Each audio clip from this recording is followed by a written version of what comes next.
అందరికీ నమస్కారం. నేను మీ సుజాత. ఇంట్లో ఎంతో న్యాచురల్గా రోజ్ వాటర్ అనేది ఏ విధంగా తయారు చేసుకోవాలో చూద్దాం.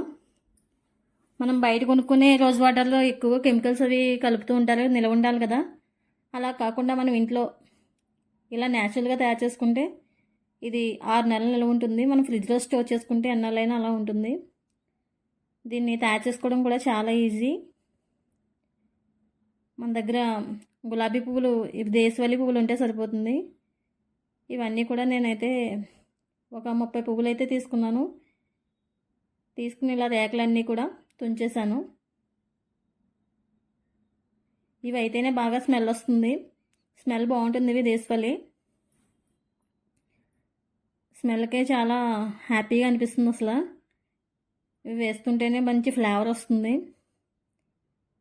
మరి గులాబీ పూలు రకాలు ఉంటాయి, కానీ వాటికి ఏటికి కూడా ఈ దేశవాళీ ఫ్లవర్స్ ఉన్నంత స్మెల్ అనేది ఉండదు. ఇవి స్మెల్ వేరుగా ఉంటుంది. వీటిని శుభ్రంగా ఇలా కడిగేసుకోవాలి.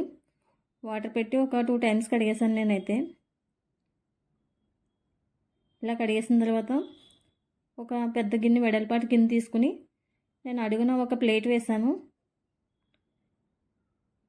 ఇప్పుడు ఈ కడిగేసిన గులాబీ రేకులు ఉన్నాయి కదా, ఈ రేకులన్నిటినీ కూడా ఇలా చుట్టూరు వేసుకున్నాను. ప్లేట్కి చుట్టూరు వేసాను. నేనైతే కొంచెం ఎక్కువే గులాబీ పువ్వులు తీసుకున్నాను. నేను చూపించిన విధంగా ఇలా వేసుకోవాలి. మొత్తం అన్ని రేకులు కూడా వేసేసాను నేను. ఇలా మొత్తం మనం ఇంట్లోనే ఇలా న్యాచురల్గా తయారు చేసుకుంటే మనకి మనీ అనేది సేవ్ అవుతుంది. బయట ఇవైతే నేను 20 రూపాయలు గులాబీ పువ్వులు తీసుకున్నాను. ఇదే రోజ్ వాటర్ బయట తీసుకుంటే మనకి చాలా ఎక్కువ అమౌంట్ అవుతుంది. ఇంట్లో ఇన్స్టెంట్గా ఈజీగా తయారు చేసుకోవచ్చు. మీరు కూడా ఒకసారి ట్రై చేసి చూడండి. ఈ విధంగా చుట్టూరు వేస్తాను కదా. ఇప్పుడు ఇందులో మధ్యలో ఒక గిన్నె పెడతాను, ఎందుకంటే ఈ రోజ్ వాటర్ అంతా కూడా కలెక్ట్ అయిందంతా కూడా ఇందులో గిన్నెలోకి వస్తుంది. ఇప్పుడు నేనైతే ఒక 1/2 లీటర్ వాటర్ వేసాను. చుట్టూరు కూడా వేసాను. అడుక్కి వేస్తా. ఇలా చుట్టూరు వేసుకుంటే వాటర్ అనేది కిందకి వెళ్ళిపోతుంది. ఇలా వేసిన తర్వాత గిన్నె పెట్టుకోండి. అంటే ఇప్పుడు మనకి ఆవిరి పడుతుంది కదా, ఆవిరంతా కూడా ఈ గిన్నెలోకి వచ్చిన వాటర్ అంతా కూడా గిన్నెలో కలెక్ట్ అవుతుంది. పైన మూత అనేది ఇలా పెట్టుకోండి.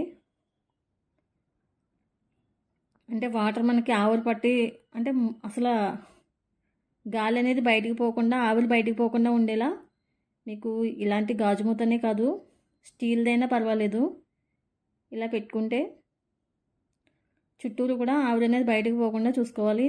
దీనికి పైన చిన్న హోల్ ఉంది. దీన్ని మైదా పిండితో ఇలా పెట్టేశాను నేను. మంట అనేది మీడియం ఫ్లేమ్ మీద పెడితే మనకి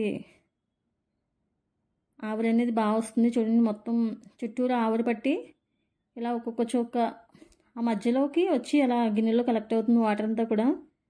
ఇలా న్యాచురల్గా వచ్చిన వాటర్ అనేది చాలా స్మెల్ అనేది బాగుంది.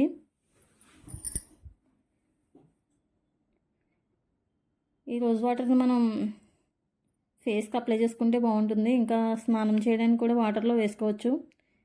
ఇంకా బిర్యానీ ఇలాంటి వాటిల్లో కూడా కొద్దిగా వేసుకుని ఫ్లేవర్ కోసం వేసుకోవచ్చు. నేను ఫస్ట్ అయితే ఇలా చేసిన తర్వాత చూసాను, కొంచెం వాటర్ అనేది వచ్చింది, తక్కువ వచ్చింది. అప్పుడు నేను మళ్ళీ కొద్దిగా వాటర్ చుట్టూరు కూడా కొన్ని వాటర్ వేసాను. ఇంకో 1/2 లీటర్ వాటర్ వేసి మళ్ళీ మూత పెట్టాను.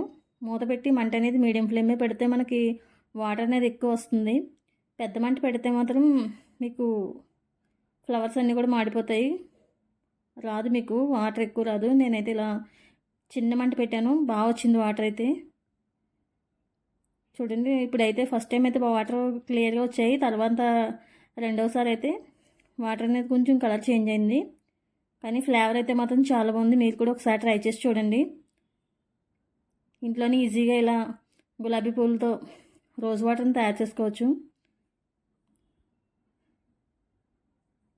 చాలా ఈజీగా. స్మెల్ అయితే సూపర్. ఇంకా ఇది చల్లారిన తర్వాత ఒక ఇలా కంటైనర్లో వేసుకొని మనం స్ప్రే చేసుకుంటే చాలా బాగుంటుంది. Please subscribe my channel. Thank you for watching.